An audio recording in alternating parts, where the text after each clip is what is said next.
and currently living in Canton, Connecticut. And your date of birth? 9/29/48. Rick, what branch of the service did you serve in? I served in the United States Army. And what was your highest rank?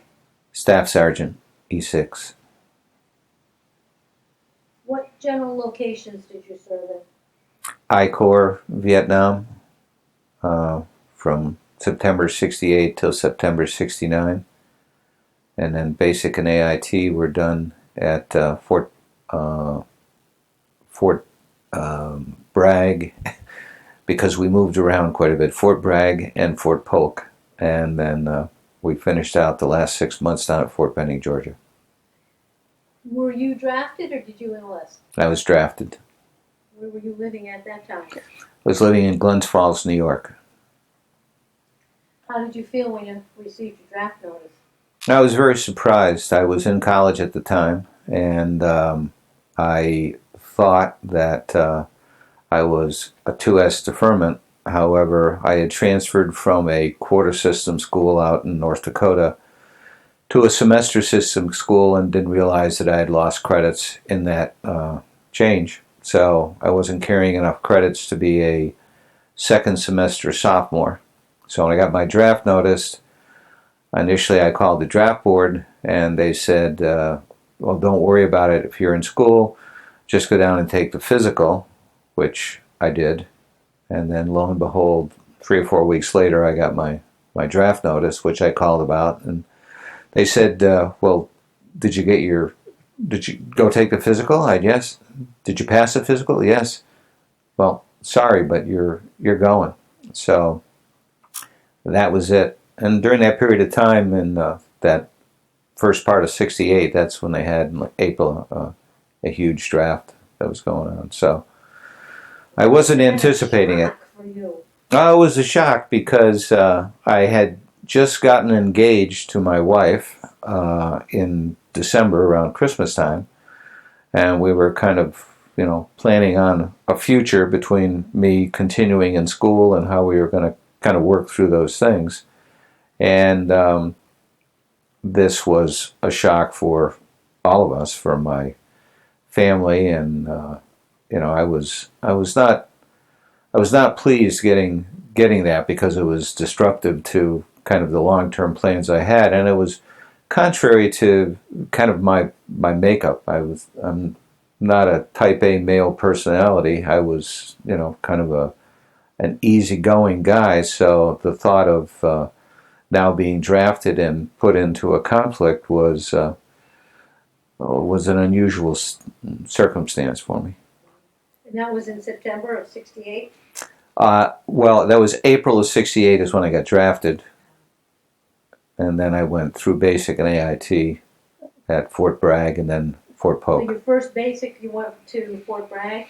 Well, actually, because there were so many, we went from Albany, New York is where we ended up starting. And then they kind of did a selection process where after you did a physical down there, they said, you 3 guys are in the Marines, you 3 guys or 6 guys or 10 guys are in the Army. So after that was done, we were shipped on a bus down to Fort Dix, and we stayed at Fort Dix for a couple of weeks because there were so many draftees at the time.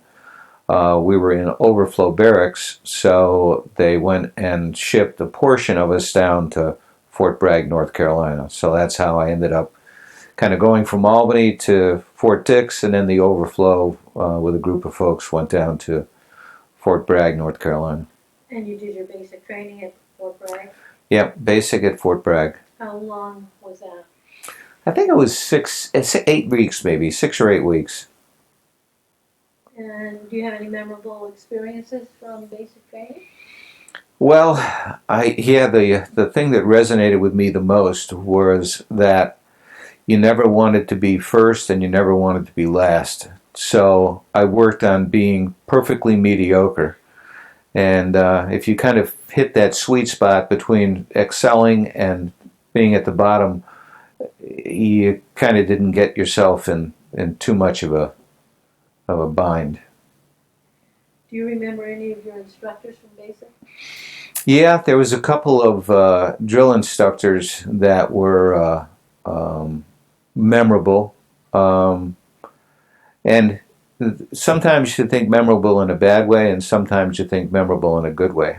Played a lot of sports, so I was used to tough coaches, and these guys were the toughest coaches, but I felt as though if I could tolerate what was going on there, and if I could perform, that how bad could it be? I kept feeling that, well, can Vietnam be any worse than this? Or if this is the worst, if this is not as bad as Vietnam, um, I was able to start thinking and preparing myself. So they were memorable, but I don't think in a bad way. Everybody that's been through basic training is, had some experiences with them.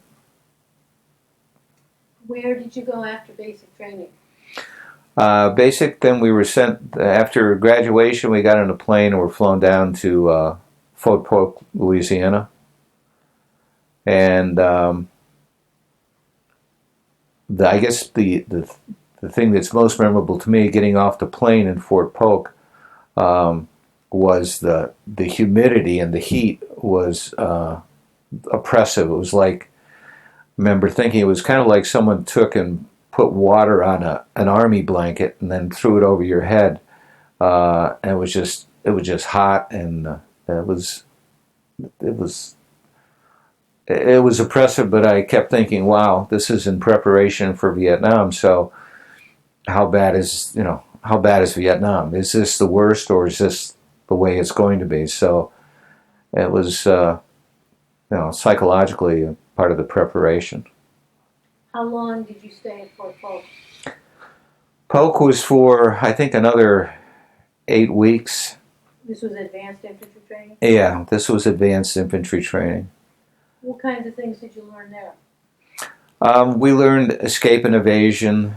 We learned various kinds of hand-to-hand combat, different types of preparation for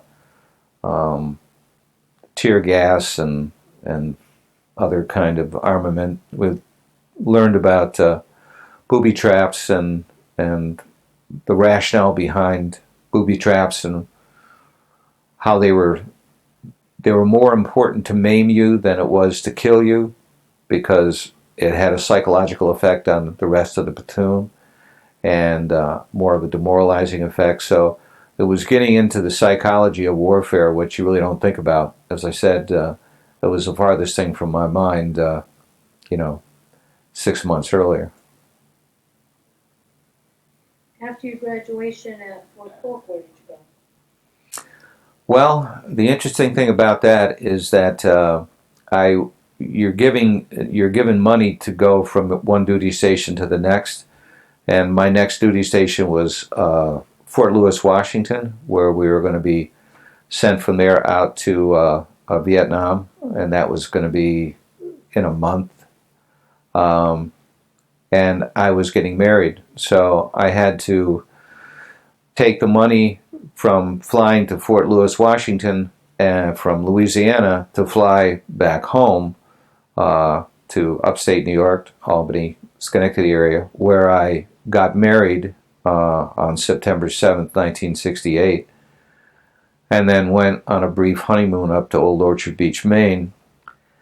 And then when I came back, I had to take the little bit of money that we received from our wedding and buy my ticket to Vietnam.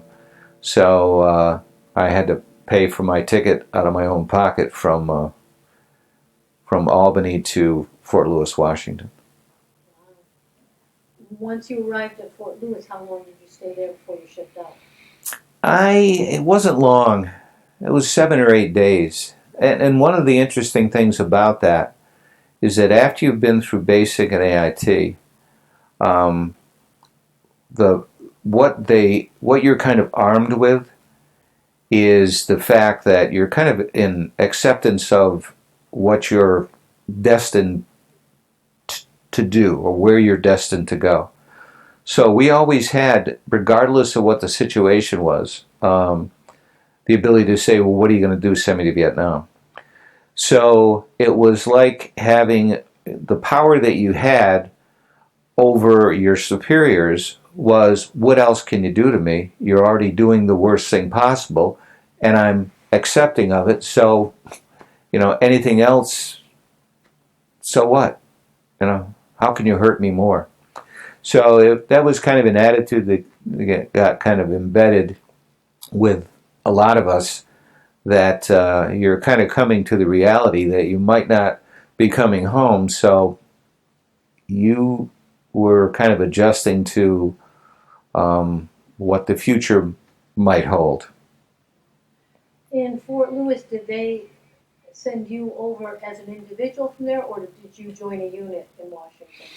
No, there was no unit. The interesting thing about the Vietnam War, from my experience, is that you were all individuals that were plug and placed in different locations and with different folks. So it's no one that I went to basic or AIT with. It was all just a group of folks that had to get reacquainted or to introduce each other for the first time and try to find that common ground. And back to what I said earlier, the common ground was, what are you going to do? Send us to Vietnam. So that was kind of the common ground that was the building block of what we were able to take forward. So when we left on whatever it was, Flying Tiger Airlines, to head to Vietnam, the thing we all kept thinking about as we're flying over is there were stewardesses. They were called stewardesses at the time on the plane, and it was like we're thinking, aren't we going to a war zone? What the heck are stewardesses doing on the plane? And they're serving meals like it's normal. And when we finally arrived in Vietnam, in Chu Lai was where we arrived, it was like, wow, where's the war? When do I get a gun? What what's going on here? Because there were these women, and no one seems to be in any great hurry, and we're being driven out to the what was the incoming processing center, whatever it was called, and there just didn't seem to be a lot of war going on around there. It seemed kind of like a resort, and it was troubling, because I kept thinking, we've been training for something and I'm not seeing it here. So your first impression of Vietnam was what? Well, when we started working around there, before we were doing our assignments, and we were called out each day, and each day they would call a certain number of folks that were being assigned to a squad, a platoon, a brigade someplace. But the rest of us just pulled details. And I thought, in fact, I wrote home to the effect, this looks like a resort. I mean, I saw guys water skiing, and there were other folks that were seemingly having a not a bad time. There were hooch girls that were cleaning out cabins and barracks that these guys were in, and people had refrigerators, and I'm just thinking, what is going on here? Where's the war? Because it didn't seem like much of a war where I was, and so I was a little skeptical about what was going on, but I was also aware that this can't be real. How long did you stay in Chu Lai? It was about 2 weeks, until I was assigned to a platoon with actually to a brigade, and then we jumped on a helicopter, and they took us to NLZ. And Where was that, do you recall? we went to LZ Dottie. And I got there and I was put in a reconnaissance platoon. And actually, I went from the. I have to. I misspoke. We arrived in Cam Ranh Bay, not Chu Lai. And from Cam Ranh Bay, which is where it seemed like it was a resort, we were then sent to the combat center in Chu Lai. And at the combat center in Chu Lai it still wasn't in a war zone, but there were more folks there that looked like they had been in combat. And at the combat center is where they did the initiation into what to expect when you're assigned to a platoon and sent to the field. So we came into Cam Ranh Bay. We got assigned out of Cam Ranh Bay to a brigade, which was the 11th Infantry Brigade, the Americal Division. And that's when we were sent to Chu Lai. Chu Lai, we went to the combat center. And at the combat center, you spent time there either pulling details or going through educational classes on the booby traps you're going to expect, what you're going to see in combat. So it was kind of the preparation for the assignment that would later come. One of the things that was interesting about that experience is, and I reflected back on it once you get to the field, one of the duties we have, they had latrines there where they put diesel on 55-gallon cans on what was left in the latrines. And the guy who was in charge of that was called a certain kind of NCO. And he grabbed a group of us to go do this. Pour diesel fuel and stir this contents for the day. And he said to us, because we were thinking he had the worst job in the world, and he had been in combat, and this was what he got as an assignment to get out of the field for the last 2 months that he was in country. And he told us all, he said, "You think this is a lousy job?" He said, "You're going to be looking at this as the greatest job in the world." He said, "Once you're in the field." And at that time, we're thinking, you're nuts. This is disgusting. Later, when you're in the field, you're thinking, wow, how cool would that be? Do that all day and then go drink a few beers at night. How long were you at LZ Dottie? LZ Dottie is where, when we were assigned to the recon platoon, we arrived, and we were there for, I want to say, maybe 3 weeks. And it was a real lull, because we got there, it was a forward fire base. And at that time, we got weapons. So we haven't had weapons up until this time. But we were assigned weapons once we got off the chopper and we went to meet with a first sergeant, and so we got weapons. There was 3 of us that arrived at the same time for the recon platoon. And then we got there, and we went to, it was a tent, it wasn't even a bunker, and got introduced to the recon guys. And they've got some cots that they're in. They also have hammocks they're in, and it was a fine introduction. But we were the new guys. We were sleeping on the floor in the tent, and you got all your green stuff on, so you look like a new guy. And we've got steel pots on our heads and all that, and these guys all have bush hats. I mean, they don't even own steel pots. And they look a lot different than the regular soldiers that we had seen elsewhere.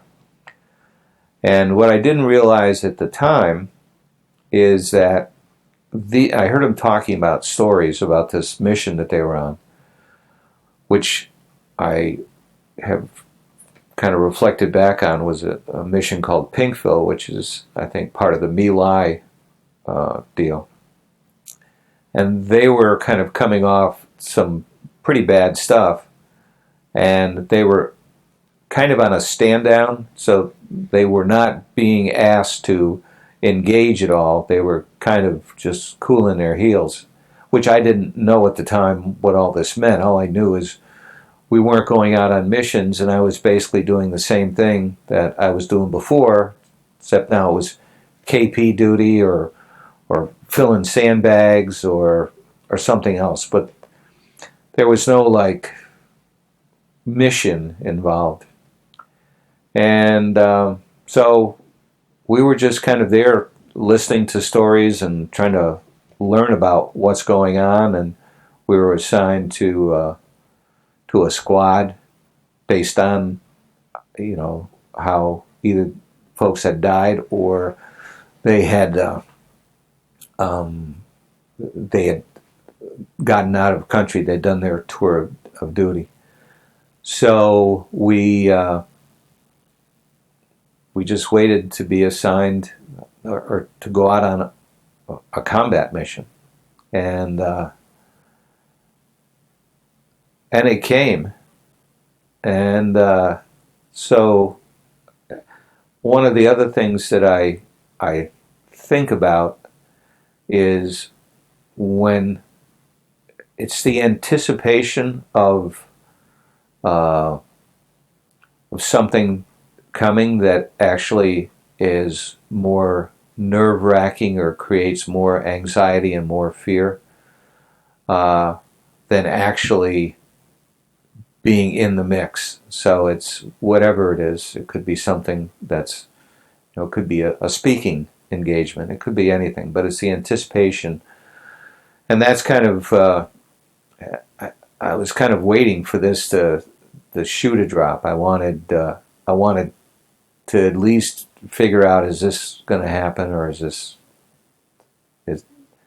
what's going to happen? Is this meaning, am I going to be able to make it through? Can I even make it through the first, they call it CA, combat assault. So finally we were thrown on choppers and sent someplace, and I had no idea what I was doing.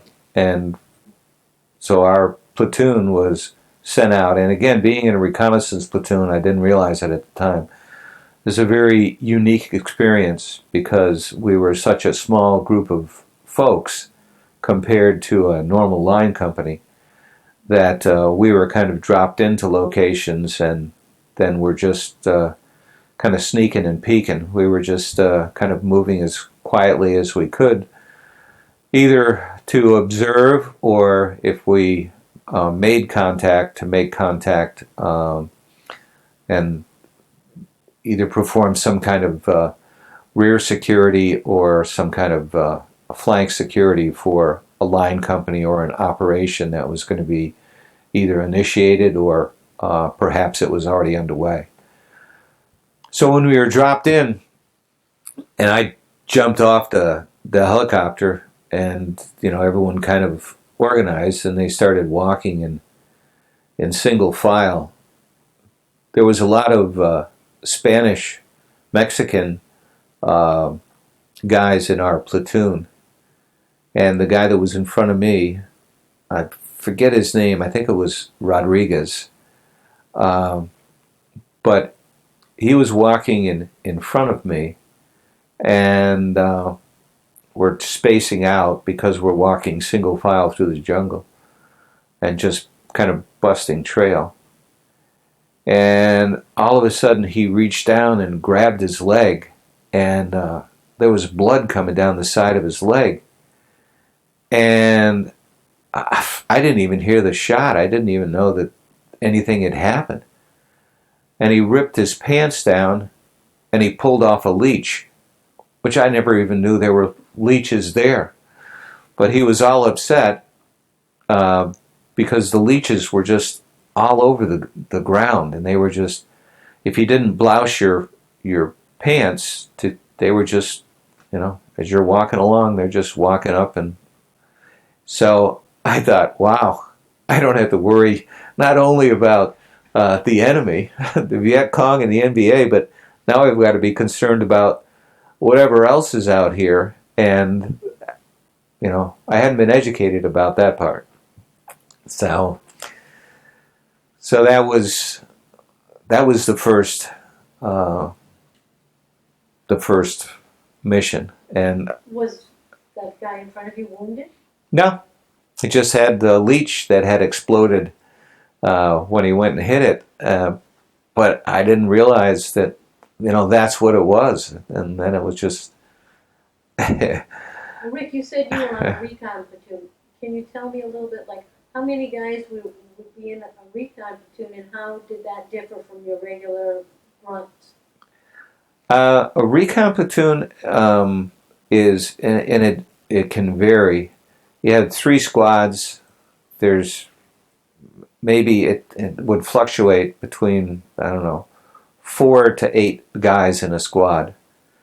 And 8 would be unusual because we were never at full force. So somewhere between 4 and 5 guys in a squad. And then you had a headquarters company that consisted of, or a headquarters group that consisted of the platoon leader, second lieutenant, first lieutenant, either or of those two, a platoon sergeant, a medic, and an RTO, a radio operator.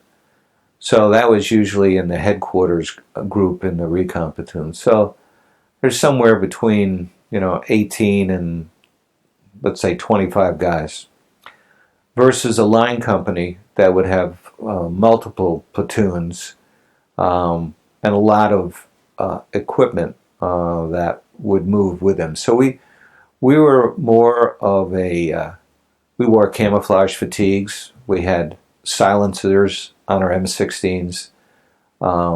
We never dug in. We always slept in hammocks. We were more stealth, and I think as I reflect back, because we operated that way, we were able to inflict more damage on the enemy because they didn't always know where we were. It's not to say we weren't hit by sniper fire and those kind of things, but we moved pretty quickly and pretty quietly. And I at the time, I didn't know that it was a good thing because it seemed like we didn't have very many people. And it seemed like, wow, what do we do if we get hit? But I guess the opposite of that is having a lot of people, but everyone knows where you are, and so you can get mortared and booby-trapped ahead of a line company that's moving in a direction. Did you stay with the same group of guys on every mission, or did you mix it up? No. Once you were in a squad, and ours, even our squads were kind of unique. We stayed with a call or I would say call sign. The platoon leader was Robin Hood, and Maid Marian was the medic, and Friar Tuck was the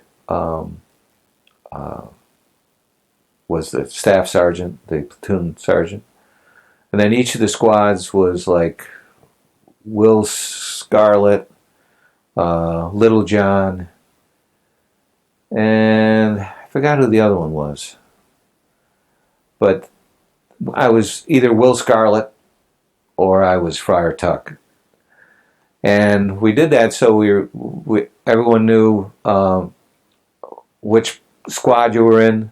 You knew who the folks were, and when we talked on the radio, we talked in that language as we were kind of moving folks around.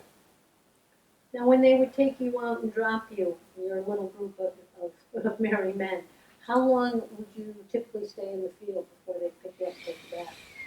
That depends. It depends on the mission. It could be anywhere from a 3-day mission, or it could be 2 or 3 weeks, and you would get resupplied um, along the way. But it varied. Sometimes they were trying to secure an area, which would mean we might be CA'd into a location and then end up walking back from that location over a period of days back to what would be a forward fire base. So we were kind of doing reconnaissance of what was in the area where they may have created a fire base on a mountaintop someplace, and we were kind of reconnoitering what was going on around there.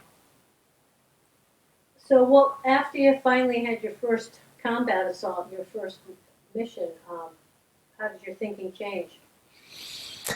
I guess back to the anticipation, because I was kind of prepared for the fact that you rotate who's going to be at walk point. And I'm kind of a person. For example, at Christmas, I couldn't wait for Christmas to come before I wanted to open the presents, because the whole anxiety thing. I if it's there, why wait? So I went to my platoon, or I went to my squad leader at that time, and I said, I want to walk point. What do I need? Help me. And so we talked about it, and he said okay, and he put me in a rotation to do that, and my name came up, and it was Philo walk point. And the first time I walked point, it was kind of interesting. It was early in the morning, and we had been CA'd in someplace, and we'd spent a night logger. We'd spent the night in a location, and by this time I had a hammock, because the other reason why you wanted to get off the ground is the ground was wet, and the ground had what do I want to say? The leeches. I was going to say bloodsuckers, but the leeches were on the ground. And so when we went back from the first mission I was on, one of the guys came in and threw me a hammock that they had taken off a dink, and we called Viet Cong or NBA dinks. They'd taken a hammock off them, which is the hammock I had for the entire time I was there.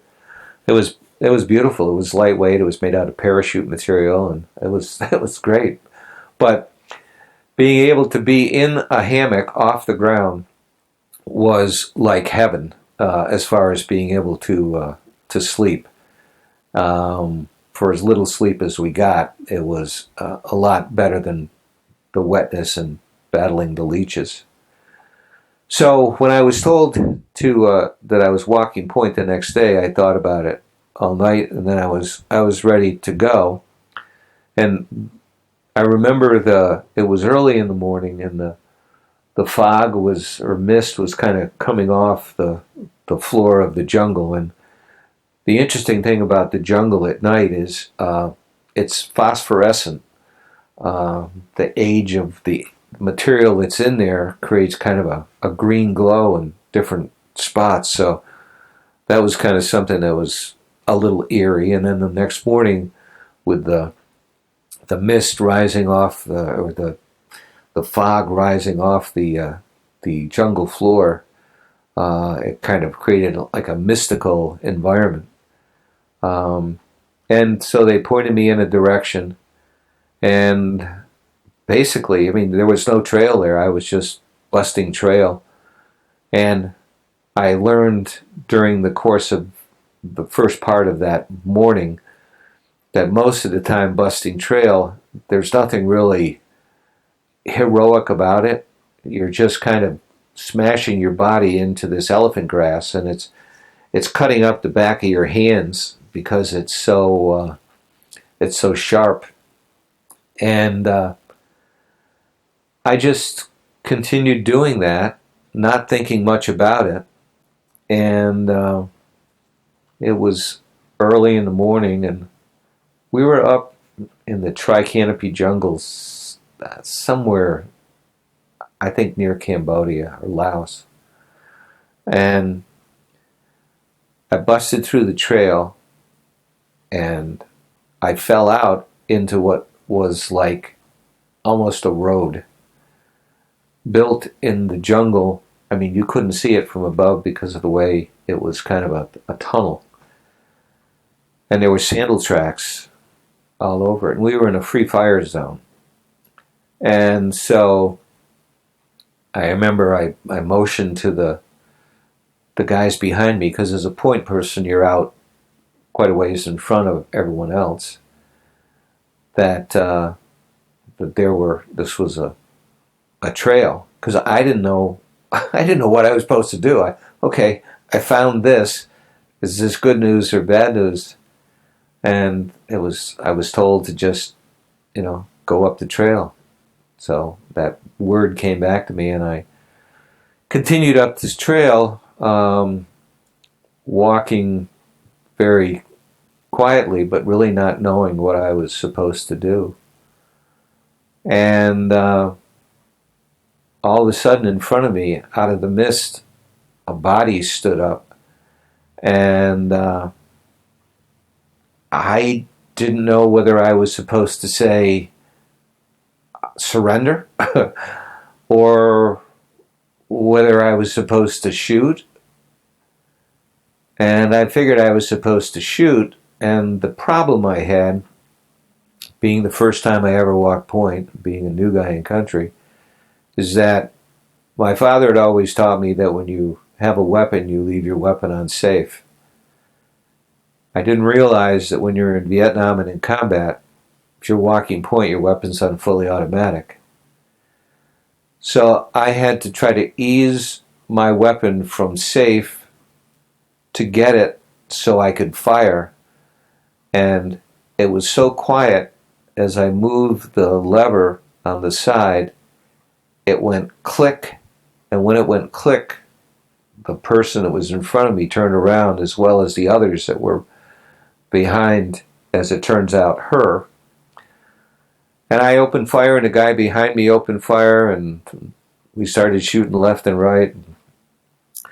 By that time, I'd moved my weapon to fully automatic, and so all hell was breaking loose. And my squad leader, who was really a cool guy, he came up to me and patted me on the back and said, "Great job," because I didn't know whether I'd done a good job, a bad job, or, Of course, you never killed anybody before, so you're trying to reconcile. Wow, this is contrary to everything that I have been raised to do, and now I'm being told I did a good job. So he said, "Okay, let's go get him." And I thinking, what is that? He said, "Well, we're going to assault up the hill." So we combat assaulted up the hill, which basically meant we had the weapons on fully automatic, just blowing the heck out of everything. And I was shooting it up and shooting at this body that was moving, and we got up there, and there was only one body there. There were others that had run off to the side here and there, but we didn't know. And everybody said, great job. It was a NVA nurse with Chi-Com grenades, and I'm still thinking, wow, what's this all about?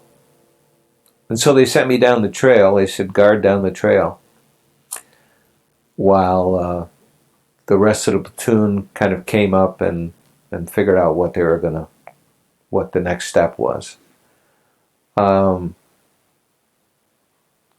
That happened, and I was down the trail, and my adrenaline is through the roof, and I am, my heart's beating a mile a minute. And I said a prayer at that time that was, it was the greatest prayer I've ever offered. But I said, God, I know you can't get me out of here, but if you can enhance my senses, let me see what I've never seen before. Let me hear what I've never heard before. Let me feel what I've never felt before. Let me smell what I've never smelt before. Help me with my senses so that I can survive. That's all I asked. And there was like this aura that came over me, and I felt comforted, and I felt I can do this. And I figured that would be the end of my time walking point that day, and it was just the start. So we left the body there and continued down the trail, and I'm still walking point, and I started to be aware of things that I had never been aware of before. I felt like I was walking above the ground. I wasn't making a sound. We came to an area where a arc light where bombs had been dropped, and there was a path all the way around the bomb crater into the jungle on the other side. And I got to it, and being the point person, I had to walk from this side. This is after having a firefight. I got to walk from this side to that side before anyone else is coming over. And I'm thinking between here and there, I'm going to either be shot, or if I get in the other side, I'm going to get snatched. But I felt okay. I mean, I was confident and I was comfortable. And I went around to the other side, and I got on the other side, and it was okay, and I waved the guys to come over. And then I just sensed that there was an ambush, and I raised my hand, and by this time, everybody's listening to about everything that I'm saying because of what's going on. And I said, there's something up there. And they went and spread out, and there were spider holes, which are, they dug out areas of the ground with a lid on top that were not manned, but they were there. So they said, fine, great. And they said, all right, continue down the trail, which I did. And we ended up setting up a base location. And I figured that would be it for the day. And they said, okay, we're setting up the base. We want 3rd Squad, Philo, walk point, to go down and walk down the trail and find out what's what. And so I'm thinking, holy mackerel. So now I'm walking point. I'm walking down this trail away from this perimeter location that we've set up. And now my weapon's on fully automatic. And now I am absolutely aware of everything that's going on. And I called another halt. I felt something wasn't right. I sent it was just my squad, so it was like 6 or 7 guys. They went up, and there was another ambush location that they discovered that was high on this trail that was above us. But there was nobody in it at the time. But sensing that was a big deal.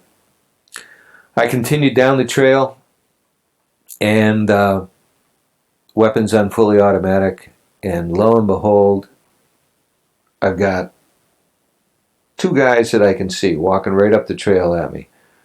One of them's got an AK-47 with his weapon at sling arms, and he's got like a golfer's hat on. He's kind of bebopping up the trail because he doesn't think anybody's there.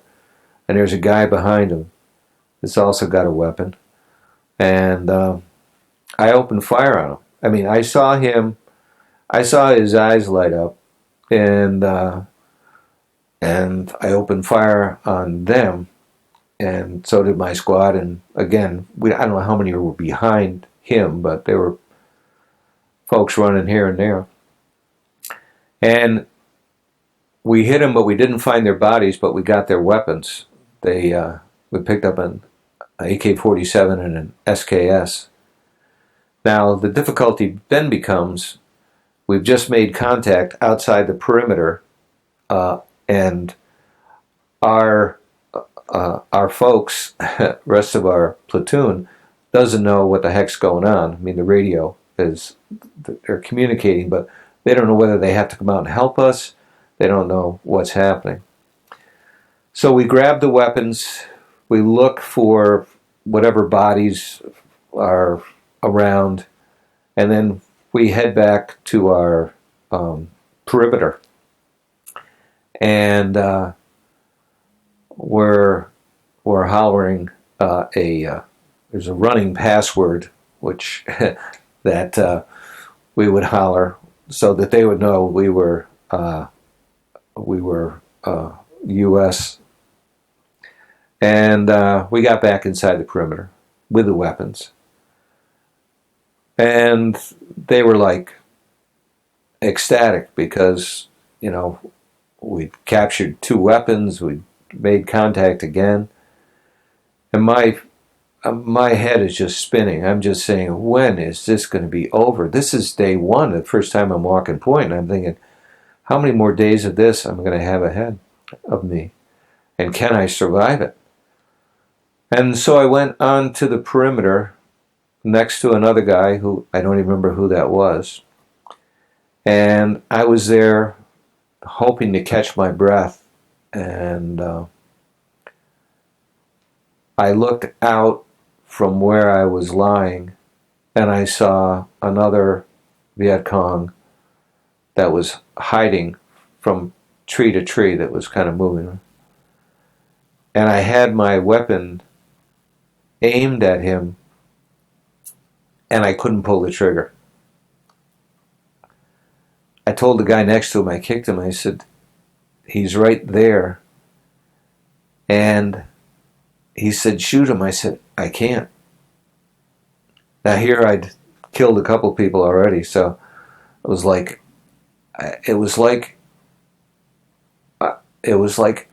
my brain couldn't process anymore. I kept thinking, how many of these people do I have to kill, and what's going on? Well, that was kind of the end of that night. I mean, we weren't choppered out. We had to go back through the jungle, and we ran into other things and along the way, but that was like my baptism under fire. That was like first day walking point, but it gets you to kind of a realization of what's going on, and after you've kind of been over that hump, unfortunately, everything gets a little easier. Sorry, I kind of dragged. So that was your first time walking point. After that, did you volunteer to walk point anymore? Yeah, it was all part of it. I had the either fortune or good fortune.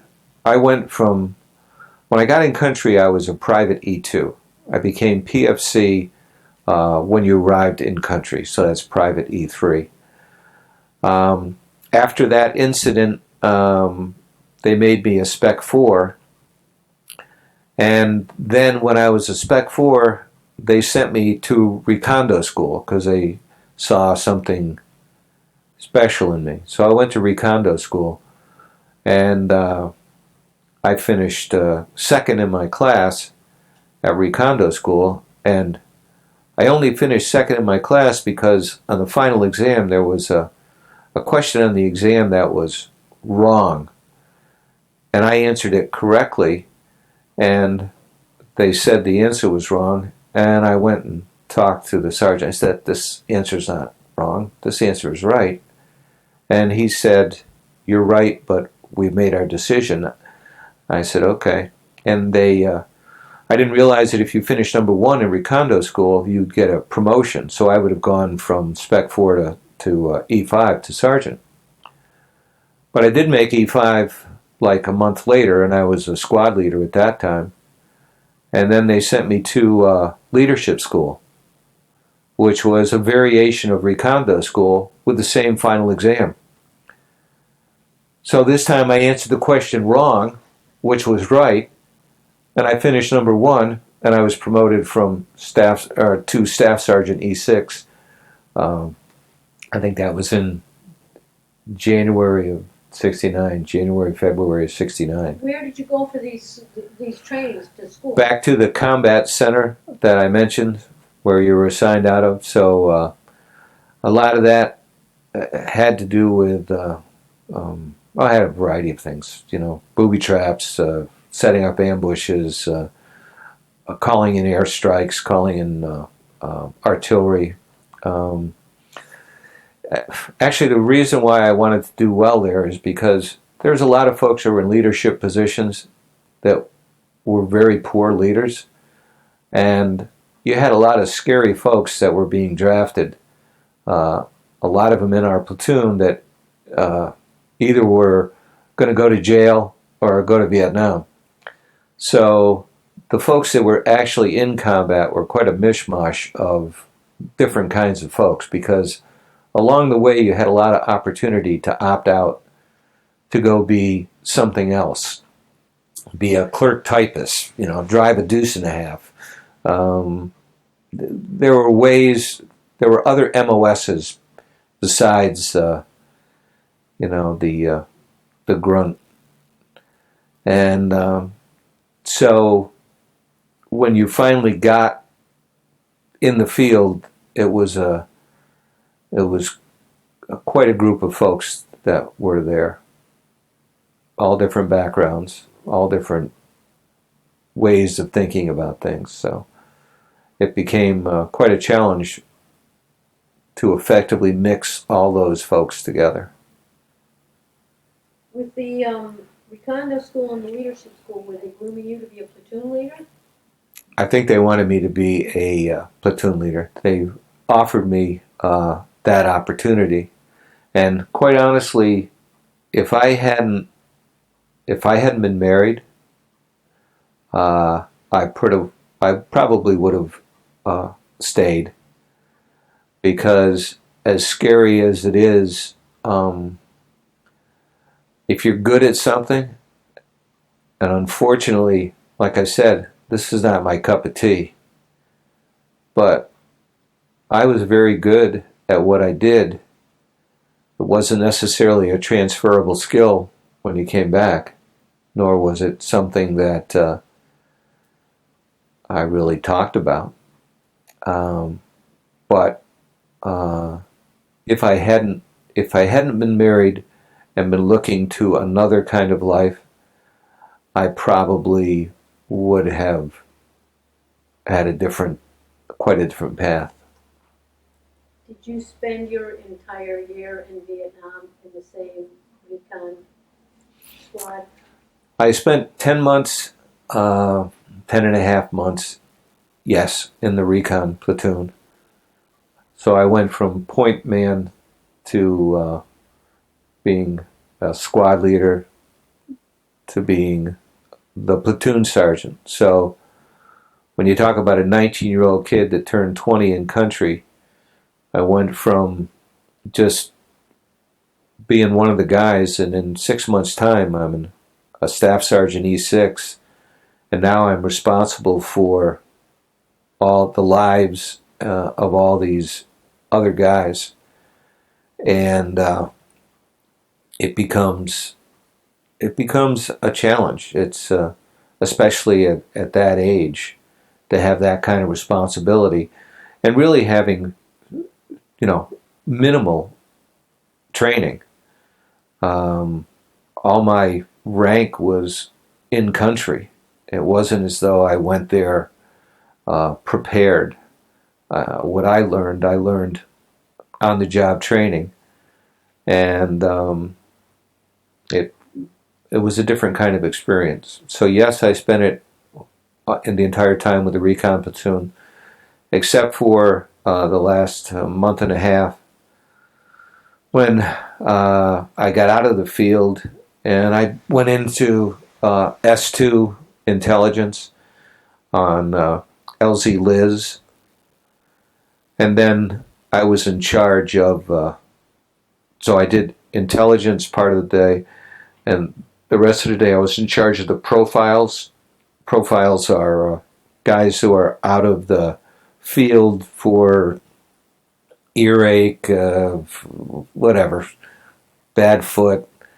So my job was to motivate them to pick up garbage, and we actually built the colonel's hooch. So that was my assignment. So I had to manage some very interesting characters, and then I did the intelligence work in the morning, putting together a report for the colonel in the morning, and then did a presentation of what went on during the day for the evening session at 5 or 6 o'clock at night. Can you describe a typical day when you were that 10 and a half months in the field? Did you have anything that was like a typical day? No, there really wasn't a typical day. It was always different. For the most part, when we worked out of an LZ, a forward fire base, we usually hung out during the day, which meant, playing cards, doing nothing, because we were in this recon platoon, which meant that when night fell, we left the perimeter and walked in the dark, depending on the illumination, out to some place so many clicks away where we would set up an ambush. And depending on whether it was just a one-night ambush, a supply route around the perimeter, so we would leave, through the barbed wire, and hopefully not step on a landmine that even we might have put out there, and go out someplace and find this location and set up an ambush and stay awake all night and do the ambush, and then in the morning, kind of wind our way back to the fire base. Or if it was a 2 or 3 day mission, then we would hide out there during the day and then move to a new ambush. We actually call them a snake location. We'd move to another snake location and set up an ambush there for the next night.